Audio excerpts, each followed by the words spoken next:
Welcome back.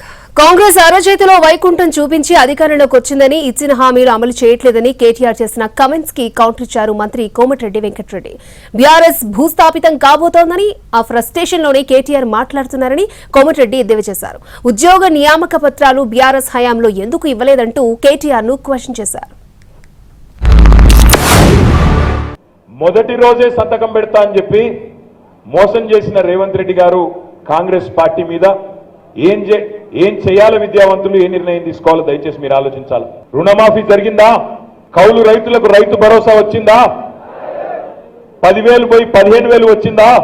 Assembly ఎన్నికలకు ముందేమో అరిచేతిలో వైకుంఠం మంచి బ్రహ్మాండమైన ఈస్ట్ మన్ కలర్ రంగుల సినిమా చూపెట్టిండ్రు. ఇది చేస్తాం, అది చేస్తాం, పొడి చేస్తామని. ఇవాళ పరిస్థితి ఏంది తెలంగాణలో? కేసీఆర్ ఉన్నప్పుడు కరెంట్ ఎట్లుండే, ఇవాళ ఈ ఎండాకాలం ఎట్లుందో ఒక్కసారి గుండె మీద చేసుకుని ఆలోచించమని చెప్పి నేను కోరుతా ఉన్నా.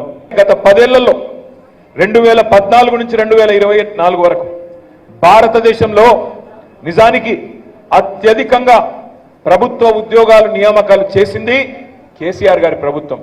1 కాదు 2 కాదు 2 లక్షల ఉద్యోగాలు భర్తీ చేసింది కేసీఆర్ గారి ప్రభుత్వం. బీఆర్ఎస్ పార్టీ అనే పార్టీ అంటే బీఆర్ఎస్ కానీ టీఆర్ఎస్ కానీ వాళ్ళు మార్చుకున్న పేర్లు కానీ మొత్తం కూడా భూస్థాపితం కాబోతున్న సందర్భంలో ఫ్రస్ట్రేషన్లో ఒకవైపు ఇంట్లో ఫ్యామిలీలో వాళ్ళ చెల్లె జైల్లో ఉండడం, అది బెయిల్ రాదని తెలుసా ఆయన. ఆ ఫ్రస్ట్రేషను, పదవి పోయిందని ఫ్రస్ట్రేషను, ఏం పోయిందో కానీ కేటీఆర్ గారు ఎవరో ముఖ్యమంత్రి గారిని పట్టుకొని రేవంత్ రెడ్డి అంత సిగ్గుమాలిన పనికి మాలిన సీఎం దేశంలో ఇంకొకటి లేడట. 30,000 ఉద్యోగాలు మొత్తం మేమే సెట్ చేసినాం. దాన్ని ఆయన అనుకున్న జావాలు మేమిచ్చి చెప్పుకుంటున్నాం. మరి ఎందుకు ఇవ్వలేకపోయావు కేటీఆర్ ను? మినిస్టర్లను డమ్మీ చేసి మొత్తం రాజ్యం వెళ్ళాము.